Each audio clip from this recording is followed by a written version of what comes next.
Good morning friends, you are most welcome to Think Eyes channel. Today we are going to discuss 67th BPSC Current Affairs 2020-22.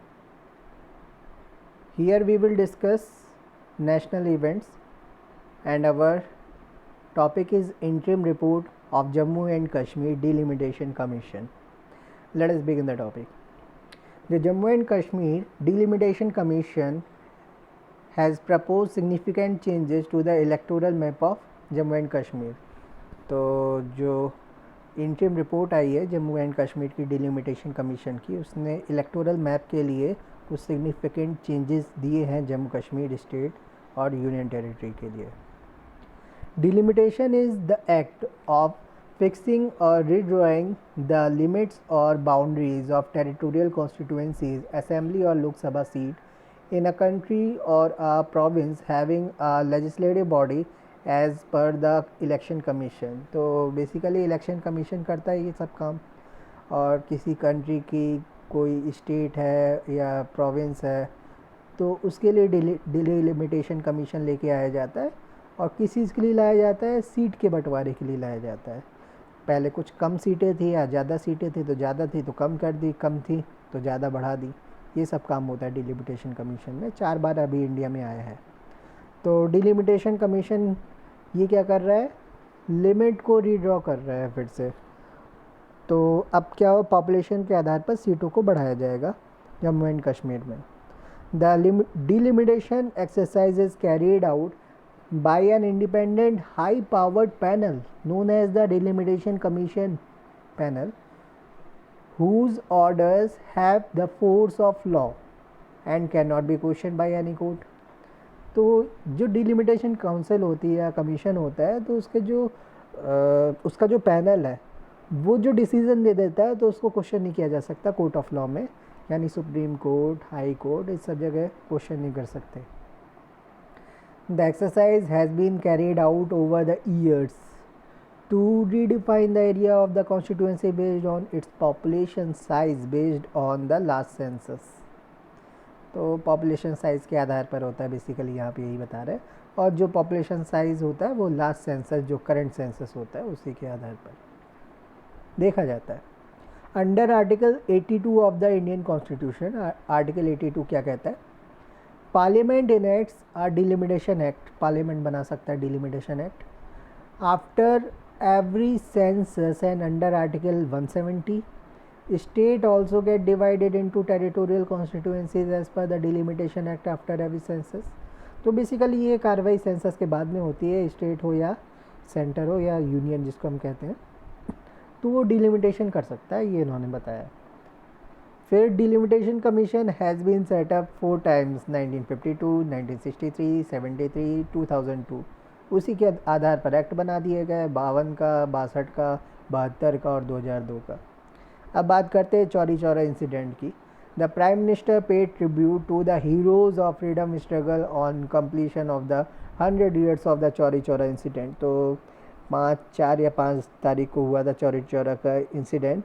तो इस दिन क्या बताया गया है कि प्राइम मिनिस्टर ने ट्रिब्यूट दिया है 100 साल होने पर चौरी चौरा के जितने भी फ्रीडम फाइटर थे या फ्रीडम स्ट्रगल में भाग लेने वाले लोग थे।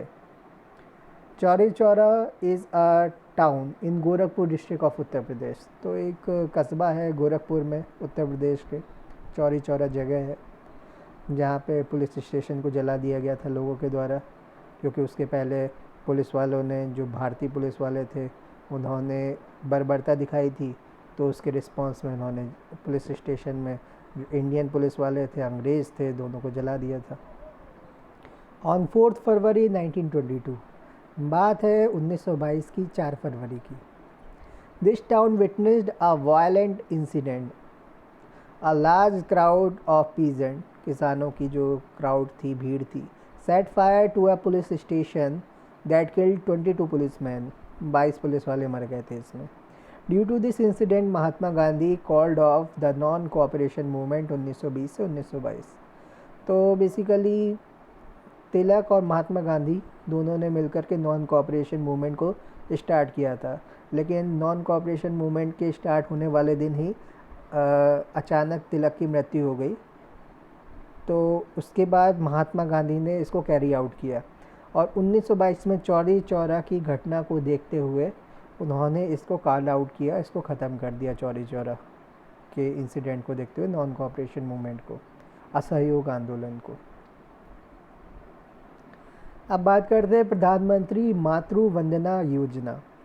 आधार of hundreds is not mandatory under the Pradhan Mantri Matru Vandana योजना PMMVY to facilitate the inclusion of single mothers and abandoned mothers. PMMVY is a maternity benefit program where cash benefits are provided to pregnant women in their bank account directly to meet enhanced nutritional needs and partially compensate for wages loss. तो basically ये किस लिए, maternity benefit के लिए programme है। इसमें कुछ पैसे वैसे दिए जाते हैं जो प्रेग्नेंट वुमेन को, कि वो अपना खाना पीना सही से कर सकें, उनका जो पार्शली कंपनसेट किया जा सके जो वेज लॉस हो रहा है। अब कहीं जब माँ बनती है तो माँ बनने के बाद मैटरनिटी लीव मिलती है, लेकिन हर जगह नहीं मिलती, तो वो जैसे भी कमाई होती है उनकी, तो उनका एक वेज लॉस होता है, तो एक सर्टेन अमाउंट दिया जाता है, न्यूट्रिशनल हेल्प दी जाती है, ये सारी चीज़ें की जाती है। Beneficiary receive a cash benefit of 5,000 rupees in 3 installments on fulfilling the following conditions: early registration of pregnancy, फिर एंटी नेटल चेकअप, जो बच्चे का चेकअप होता है, फिर registration of the birth of child and completion of the first cycle of vaccination for the first living child of the family. The eligible beneficiaries also receive cash incentives under Janani Suraksha Yojana JSY. Thus an average a woman gets 6,000 rupees. Thank you very much.